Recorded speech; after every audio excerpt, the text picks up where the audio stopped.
हरे कृष्णा। आज का टॉपिक है कोई आपके बारे में किसी से कुछ कह रहा है तो क्या हो सकती है वो बातें, ये जानने की कोशिश करेंगे आज के रीडिंग से।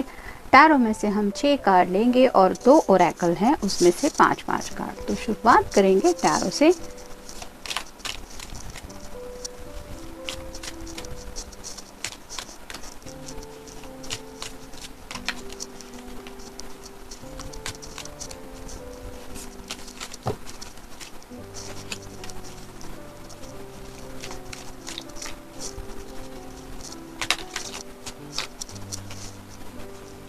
एक,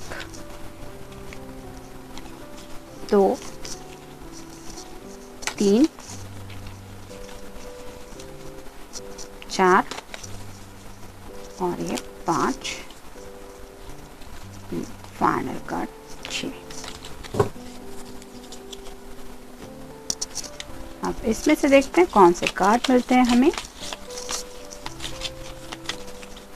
1, 2, 3, 4 और ये 5।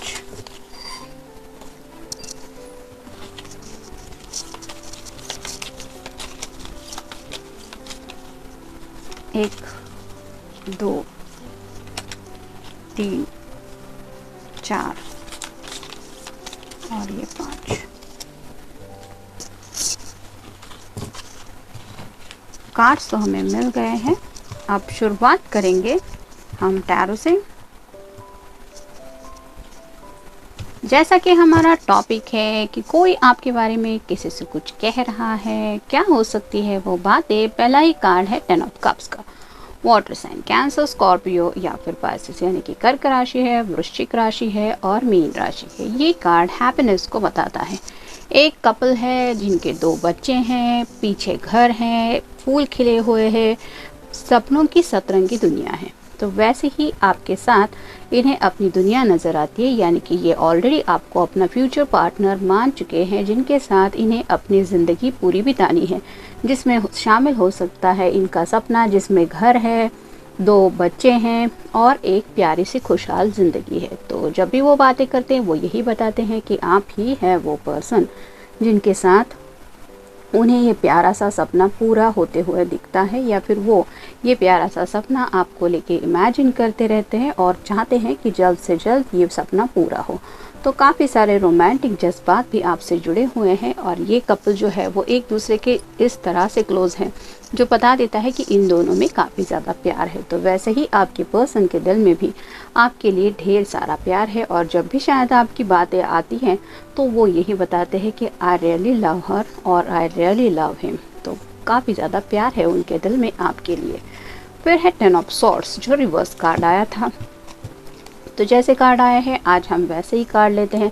रिवर्स कार्ड का मतलब यही है, 10 मतलब कंप्लीशन का। तो ये जो अगर स्ट्रेट कार्ड आता है तो मतलब इस पर्सन के अंदर अब वो हिम्मत नहीं है, यानी कि काफ़ी ज़्यादा पेनफुल कार्ड होता है। लेकिन अब जब रिवर्स आया है तो यहाँ पे यही मतलब आया है कि आपके उनके ज़िंदगी में आने के बाद उन्हें ऐसा लगता है कि उनकी लाइफ की जो पेनफुल जर्नी थी वो ख़त्म हो चुकी है, यानी कि कोई भी उनका पास रह चुका होगा या फिर काफ़ी अब तक आपसे मिलने तक उन्होंने ज़िंदगी के अप्स एंड डाउन्स देखे हुए हो सकते हैं और वही एहसास उन्हें होता है कि वो फेज़ से अब वो निकल के इस फेज़ में पहुंच चुके हैं जहां पे सिर्फ और सिर्फ हैप्पीनेस है।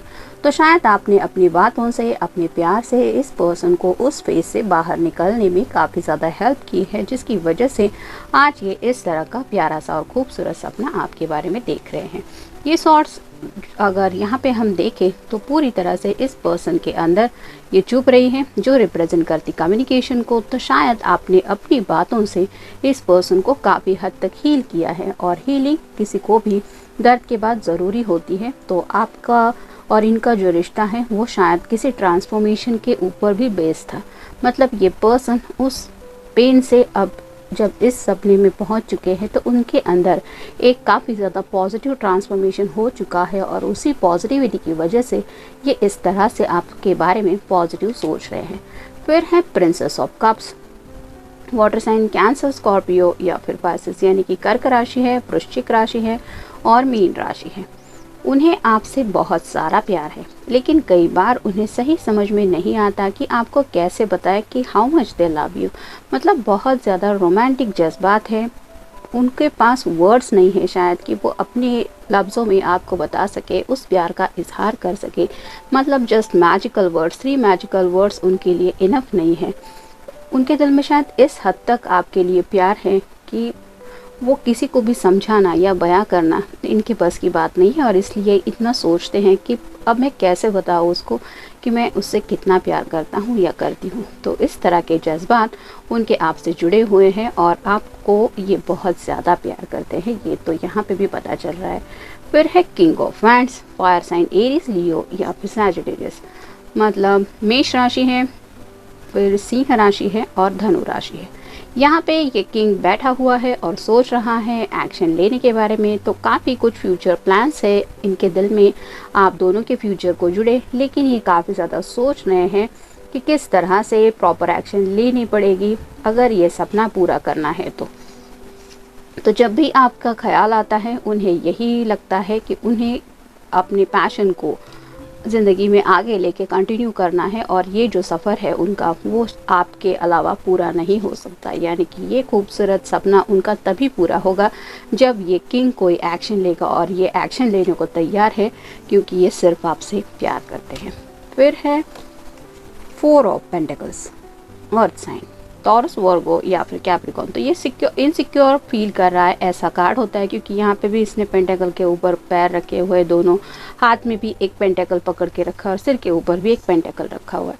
तो स्ट्रेट कार्ड तो इनसिक्योरिटी को बताता है, लेकिन अगर ये रिवर्स कार्ड आया है तो मतलब ये काफ़ी ज़्यादा सिक्योर महसूस करते हैं आपके साथ। मतलब तुम सिर्फ मेरे हो या तुम सिर्फ मेरी हो, इस तरह के जज्बात इनके दिलो दिमाग में आपके लिए है। वो सिर्फ और सिर्फ आपके बारे में सोचते रहते हैं और उन्हें पता है कि यही जज्बात आपके दिल में भी उनके लिए है। और शायद इसीलिए पहला कार्ड ही हमें मिला था कि ये शायद सपना सिर्फ उनका नहीं है, ये आपका भी है। मतलब आप भी उनको अपने फ्यूचर में इमेजिन करते हैं या करती है, जिसमें आप दोनों के नेक्स्ट जनरेशन तक के भी जज्बात जुड़े हुए हैं। तो उन्हें पता है कि ये सिक्योरिटी आप दोनों भी इस रिश्ते में फील करते हैं कि ये पर्सन सिर्फ मेरा है या सिर्फ मेरी है। फिर है prince of swords, air sign, Gemini, Libra या फिर एक्वेरियस। मतलब मिथुन राशि है, तुला राशि है और कुंभ राशि है। चाहे जितनी भी मुश्किलें सामने आए, ये पर्सन आपकी तरफ बढ़ने को तैयार है क्योंकि उन्हें पता है कि ये जो सॉर्ड का नुकीला सिरा है वो ऊपर की तरफ है, जो रिप्रेजेंट करता है उनकी क्लैरिटी को। तो इस पर्सन को पता है कि उन्हें किस दिशा में जाना है और आपको पाने के लिए वो कुछ भी हो उनके रास्ते में, उन सब मुसीबतों का सामना करने के लिए तैयार हैं। क्योंकि ये जो वाइट हॉर्स है वो बताता है कि इनको काफ़ी ज़्यादा सुकून मिलता है आपके बारे में सोच के, आपके ख्यालों में खोए रहने से और आपके इर्द गिर्द होने से। और ऐसा सुकून अगर ज़िंदगी भर के लिए उन्हें पाना है तो ऑब्वियसली ये सपना तो वो देखेंगे या फिर इस सपने का ही सही मतलब समझ में आता है। तो रोमांटिक जज्बा तो है ही आप दोनों के एक दूसरे के लिए, लेकिन जो प्यार का असली मतलब होता है यानी कि साथ निभाना, ज़िंदगी भर का एक सफ़र जहाँ पे आने वाले अप्स एंड डाउन्स को भी फेस करते हुए एक दूसरे को इमेजिन करना, इस तरह के ख्यालात इस पर्सन के दिल में आपके लिए हैं। देखते बाकी के कार्ड्स क्या कहते हैं। अंडरस्टैंडिंग, जब भी आपका ख्याल आता है ये यही बताते हैं कि आप बहुत समझदार इंसान हैं, आप में एक अच्छी सूझबूझ है जिसकी वजह से आप हालात भी अच्छी तरह से समझ पाते हैं या पाती हैं, और साथ ही साथ किसी भी पर्सन के जज्बात भी आपको समझने में दिक्कत नहीं आती। मतलब ये आपके अंदर बॉर्न अंडरस्टैंडिंग है। आप पहले से ही शायद इतने ज़्यादा समझदार हैं कि आप सूझबूझ के साथ ही किसी भी बात को डील करते हैं। जैसे मान लीजिए इस पर्सन ने, मतलब आप जिनसे प्यार करते हैं उस पर्सन ने आपसे कुछ बात कही, आप भले ही उस बात के अगेंस्ट है, लेकिन अपनी अंडरस्टैंडिंग की वजह से आप ये समझने की कोशिश करते कि उसके कहने के पीछे क्या मकसद हो सकता है, क्यों ऐसा उसने कहा या फिर उसने ऐसे एक्शन क्यों ली। तो ये जो आपका जो बेस्ट पार्ट है, यानी कि आप पहले उस बात को अपने नज़रिए से समझने की कोशिश करते हैं या करती है, उसके बाद ही इस पर्सन को शायद उस बारे में क्लैरिफाई करने को कहते हैं। तो ये अंडरस्टैंडिंग किसी भी रिश्ते में इम्पॉर्टेंट होती है। मतलब कुछ लोग ऐसे होते हैं जो बिना सोचे समझे बात का बतंगड़ बना लेते हैं उन्हें ऐसा लगता है मैंने तो ऐसा नहीं सोचा था, मुझे लगा इसका मतलब ये है। इस तरह की उनके अंदर इमैच्योर एनर्जी होती है। लेकिन यहाँ पे आपकी बात ही अलग है। उन्हें लगता है कि आप में एक बहुत अच्छी अंडरस्टैंडिंग है। एटीट्यूड का मतलब आपका जो रवैया है, आप जिस तरह से बाकी लोगों के साथ या इस पर्सन के साथ पेश आते हैं, वो एटीट्यूड आपका बहुत अच्छा है। एटीट्यूड मतलब ऐसा नहीं कि किसी को भी एटीट्यूड देना, मतलब तुम होते कौन हो, तुम मेरे सामने क्या हो, वो वाला एटीट्यूड वो अलग होता है, वो मीनिंग ही अलग होता है। लेकिन आप गूगल सर्च करके भी देखेंगे तो एटीट्यूड का मतलब ये भी निकलता है कि इंसान का असली नेचर। तो आपका जो नेचर है, यानी कि आपका जो स्वभाव है, जिस तरह से भी आप दूसरों से पेश आते हैं, बात करते हैं, बात करने का तरीका, अंदाज, दूसरों के सामने खुद को रिप्रेजेंट करने का अंदाज, ये सभी बातें एटीट्यूड में आती है। और इस पर्सन को आपका यही एटीट्यूड काफ़ी ज़्यादा अच्छा लगता है। केयरिंग, उन्हें लगता है आप बहुत ज़्यादा केयरिंग पर्सन हैं, यानी कि सिर्फ रोमांटिक नहीं। यहाँ पे भी जैसे हम देखें तो छोटे बच्चे हैं, उनका भी तो ख्याल रखने की ज़रूरत है। यहाँ पे भी प्यार आता है और केयर भी आती है।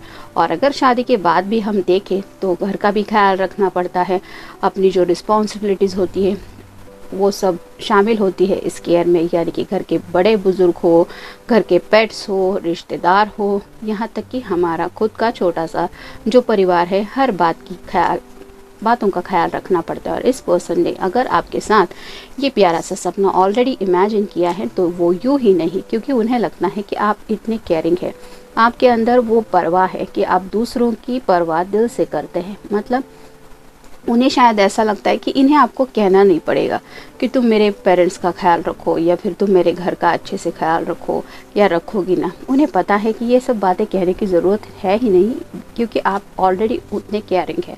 नेचर, जैसा कि मैंने पहले ही कहा, एटीट्यूड के वक्त ही आपका जो स्वभाव है वही इस पर्सन को बहुत अच्छा लगता है। जैसे किसी का भी बायोडाटा, मान लीजिए शादी के 10 रिश्ते आए हैं, बायोडाटा पड़ा है, उस पर्सन की फ़ोटोग्राफ आपके सामने पड़ी है, लेकिन आपको पता नहीं होता कि वो पर्सन का नेचर कैसा है।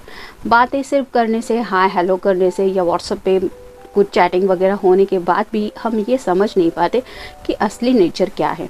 लेकिन जैसे जैसे कुछ लोग किसी के साथ वक्त बिता देते हैं, थोड़ा रिश्ते में जब एक अप्स एंड डाउन्स आने लगते हैं, मतलब सिर्फ गुड़ी गुड़ी नहीं, कुछ ऐसे लम्हे भी जहाँ पे कुछ अपनी मर्जी के खिलाफ कुछ हो रहा है और फिर भी दोनों उस रिश्ते में एज अ फियांसे या फियांसे ऐसे है, मतलब मंगेतर के रूप में एक दूसरे को समझने की कोशिश कर रहे, तब भी पता चलता है कि बुरा वक्त आने पे सामने वाला पर्सन किस तरह से रिएक्ट करता है या करती है। कुछ लोग ऐसे होते हैं जिनके अंदर काफ़ी ज़्यादा गुस्सा होता है, या फिर कुछ लोग ऐसे होते हैं कि जो खुद को बदलने के लिए तैयार नहीं होते। वो सामने वाले के पर्सन में तो काफ़ी सारे बदलाव एक्सपेक्ट करते हैं, लेकिन खुद कुछ भी चेंज करने को तैयार नहीं होते। तो यहाँ पे बात अलग है, उन्हें लगता है कि आपका नेचर जो है वो बहुत अच्छा है और कोई भी ये बात यूँ ही नहीं कहता। मतलब अब तक आपके साथ इस पर्सन ने जो भी वक्त बिताया है, जो भी हालात आप दोनों ने मिलके फेस किए हैं, उसकी वजह से ये समझ चुके हैं आपके नेचर के बारे में। शायनेस,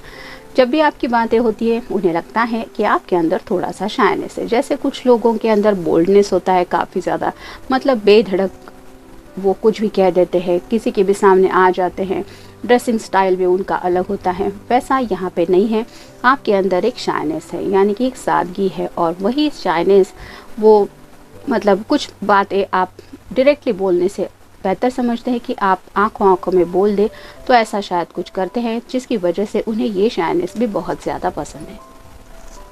नेक्स्ट कार्ड देखते हैं क्या बताते हैं। तो value, you value everything I share.